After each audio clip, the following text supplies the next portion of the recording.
আসসালামু আলাইকুম। স্বাগতম। লালমোহন বা গোলাপজামের সবচেয়ে সহজ ভার্সন যেটি আছে সেটি করব আজকে। লালমোহনের সহজ ভার্সনটি করতে প্রথমে আমি শিরা করে নিব। আর এই শিরা করার জন্য এখানে আমি 2 কাপ চিনি নিয়েছি আর চিনির মধ্যে 4-5টি আস্ত এলাচ দিয়ে দিলাম। এখন এতে আমি 3 কাপ পানি দিয়ে দিব। দিয়ে চুলাটা ধরিয়ে দিব আর শিরা তৈরি করে নিব। তার হবে না, শুধুমাত্র একটু আঠালো হয়ে গেলেই চুলাটা বন্ধ করে দিব। আমি এর মাঝে সামান্য পরিমাণ জাফরান দিয়েছি। আঙ্গুল দিয়ে ধরলে জাস্ট আঠালো একটা ভাব লাগবে, এমনটা হলেই চুলাটা বন্ধ করে দিব। শিরায় আঠালো ভাব হয়ে এসেছে। এখন আমি চুলাটা বন্ধ করে দিব আর আমি মিষ্টি বানাবো।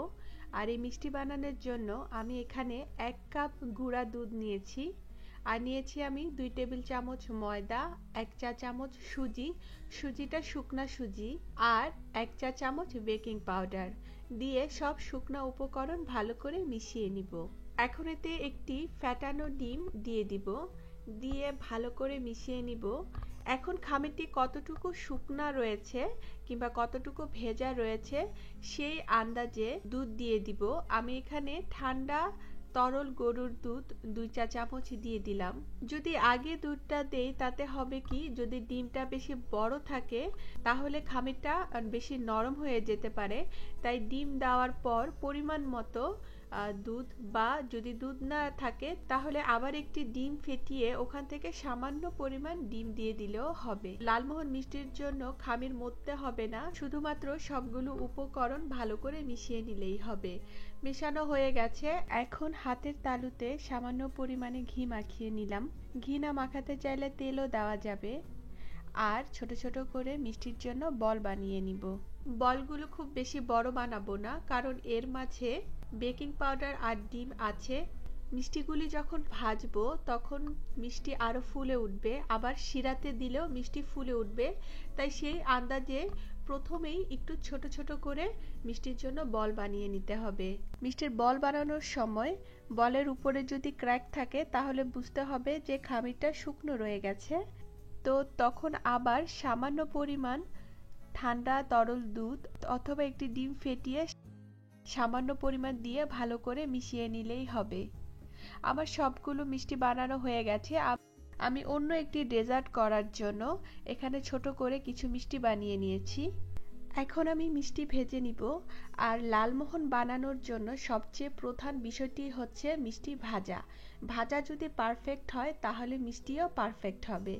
তাই ভাজার জন্য চুলার আঁচটা একটু খেয়াল রাখতে হবে, চুলার আঁচ যাতে খুব বেশি বাড়ানো না থাকে। তাই এখানে আমি চুলার আঁচ নিম্ন মাঝারি আঁচ থেকেও কমে রাখবো।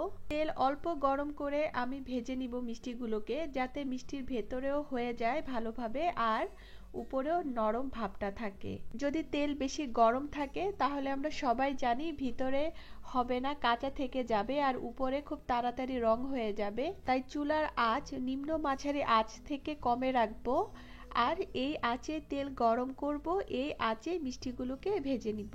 একটি একটি করে মিষ্টি দিয়ে দিব। মিষ্টিগুলো তেলের নিচ থেকে নিচে নিচে উপরের দিকে ভেসে উঠবে। এরপর চামচ দিয়ে মিষ্টিগুলোকে নেড়ে দিব যাতে মিষ্টি ঘুরতে থাকে আর সমানভাবে রং হয় মিষ্টির সব জায়গায়। মিষ্টির পাশে তেলের বুদবুদিগুলো দেখেই বোঝা যাচ্ছে যে তেলটা কিরকম গরম আছে আর চুলার আঁচটা কিরকম আছে। মিষ্টি বাদামি রং করে ভেজে নিব। এর মাঝে আমি ছোট মিষ্টিগুলো দিয়েছি ভাজার জন্য। মিষ্টি খুব সুন্দর বাদামি রং হয়ে গেছে। এখন সরাসরি মিষ্টি তেল থেকে উঠিয়ে চিনি শিরায় দিয়ে দিব। শিরাটা যেহেতু আমি অনেক আগে করে রেখেছিলাম আর শিরাটা ঠান্ডা হয়ে গেছে, তাই আমি শিরাটা হালকা 1 মিনিটের জন্য চুলা ধরিয়ে গরম করে নিয়েছিলাম। কারণ যখন আমি মিষ্টিটা দিব শিরাতে, শিরাটা সামান্য পরিমাণ গরম থাকতে হবে, খুব বেশি গরম না আবার খুব বেশি ঠান্ডাও না, সামান্য পরিমাণ গরম থাকতে হবে শিরাটা। সবগুলো মিষ্টি দিয়ে দিলাম, দিয়ে ঢাকনা দিয়ে দিব আর চুলা ধরিয়ে দিব। চুলার আঁচ একদম কমে রেখে 5 মিনিটের জন্য মিষ্টিগুলোকে দমে রাখবো। 5 মিনিট পর চুলাটা বন্ধ করে দিব আর দেখে নিব। আবার ঢাকনা দিয়ে দিব। আর এইভাবে করে এই পাতিলেই আমি এই মিষ্টিগুলোকে 2 থেকে 3 ঘন্টার জন্য রেখে দিব। আর এই সময়ের মাঝে চিনির শিরা মিষ্টির মধ্যে ঢুকে যাবে আর মিষ্টিও ঠান্ডা হয়ে যাবে। এখানে একটি ছোট টিপস দিচ্ছি। আমি এখানে চ্যাপ্টা পাতিলে চিনির শিরা করেছি, তবে ভালো হয় যদি গর্তওয়ালা কোনো পাতিল নিয়ে চিনির শিরা করলে, এতে চিনির শিরা খুব সহজে মিষ্টির মধ্যে ঢুকে যাবে তাড়াতাড়ি। প্রায় 3 ঘন্টা পর দেখে নিচ্ছি, মিষ্টি খুব ভালোভাবে চিনির শিরাগুলো শুষে নিয়েছে।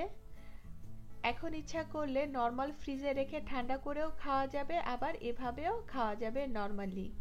আমি একটি মিষ্টি কেটে দেখাচ্ছি। ভিতরের রস খুব সুন্দরভাবে ঢুকে গেছে।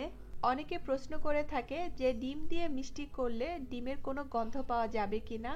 না, একদমই কোনো ডিমের গন্ধ পাওয়া যায় না। এমনকি বোঝাও যায় না এই মিষ্টিটি কি ছানা দিয়ে করা না ডিম আর গুঁড়া দুধ দিয়ে করা। ছানা দিয়ে করতে চাইলে আমার একটি কালো জামের রেসিপি আছে, এই রেসিপিটির লিংক আমি ডেসক্রিপশন বক্সে দিয়ে দিব। আশা করি আজকের ভিডিওটি ভালো লেগেছে, আর ভালো লাগলে আমার চ্যানেলটি সাবস্ক্রাইব করবেন। ধন্যবাদ সবাইকে, ভালো থাকবেন সবাই, আল্লাহ হাফেজ।